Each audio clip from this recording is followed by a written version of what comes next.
Welcome to Seattle Maritime Works. I'm Tosca Pender with the Seattle Propeller Club, and joining us today is Stephanie Bowman, Maritime Industry Director for the state of Washington. Welcome, Stephanie. Good morning. It's great to be here.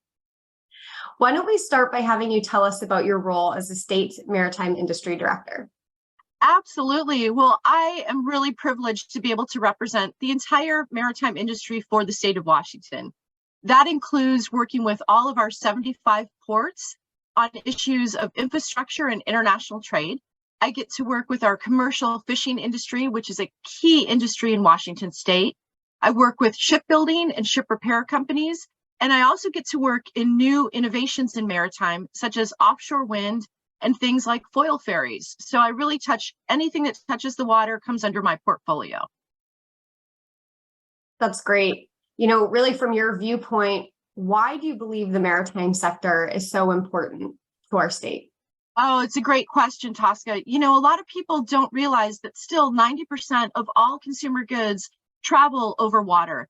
And Washington state clearly has a key role to play in international trade. When you think about not just our deep water ports in the greater Puget Sound, but also our incredible system of river ports that connect Eastern Washington, Montana, and Idaho with global markets. So we've got so much to offer the world, and it really is not just an old industry in Washington state, it's a new industry as well. The maritime industry is constantly innovating, bringing things like clean energy, as you can see from my background. That's a barge carrying wind blades down the Columbia River. There's so many things that we might not think about day to day, but the maritime industry is absolutely core to transporting goods and people and hitting world markets. And that's what makes it so great.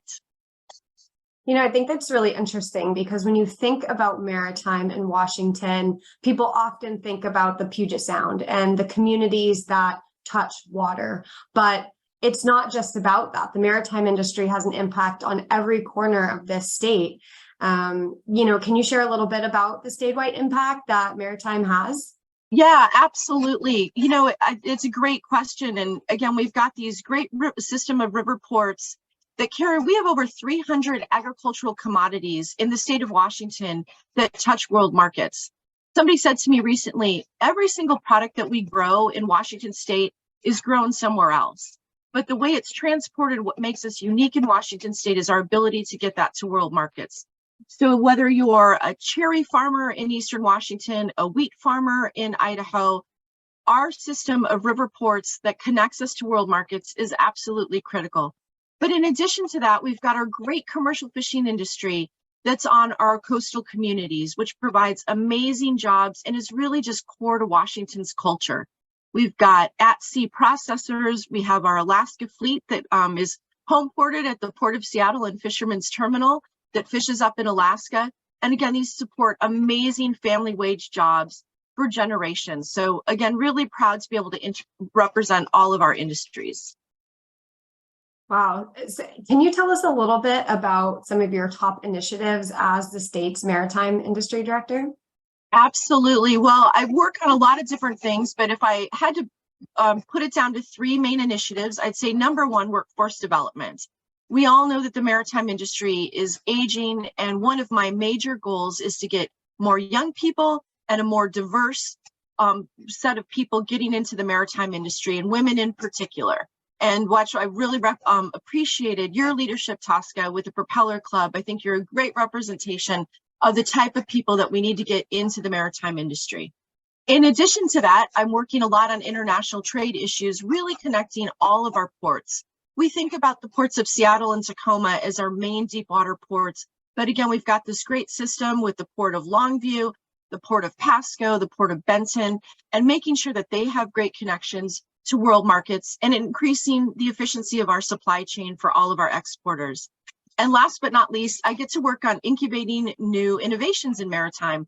One of my favorite these days is one of our great local companies, Gloston Naval Architects, which is designing a foil ferry, which could transport people across our waters, all across our state with zero emissions.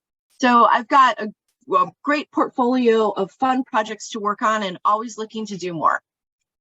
It's great to see the support of our government, not only the traditional maritime, but where we're seeing maritime push the bounds and create and innovate.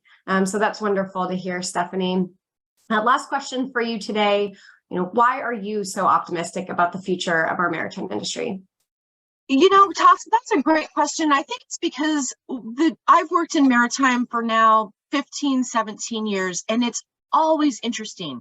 There's never a dull moment. And if I could say I have one great challenge, it's just to let people know about the wonderful careers, really, really meaningful careers that you can have in maritime.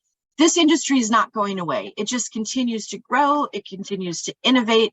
And our job is to bring more people into it. So we have a very, very optimistic future. We just need to keep telling this story the way you've been telling it with this great series. So thank you for having me. Thank you so much, Stephanie. This was so informative and looking forward to getting out up to the community. Thank you for joining us. See you on the water.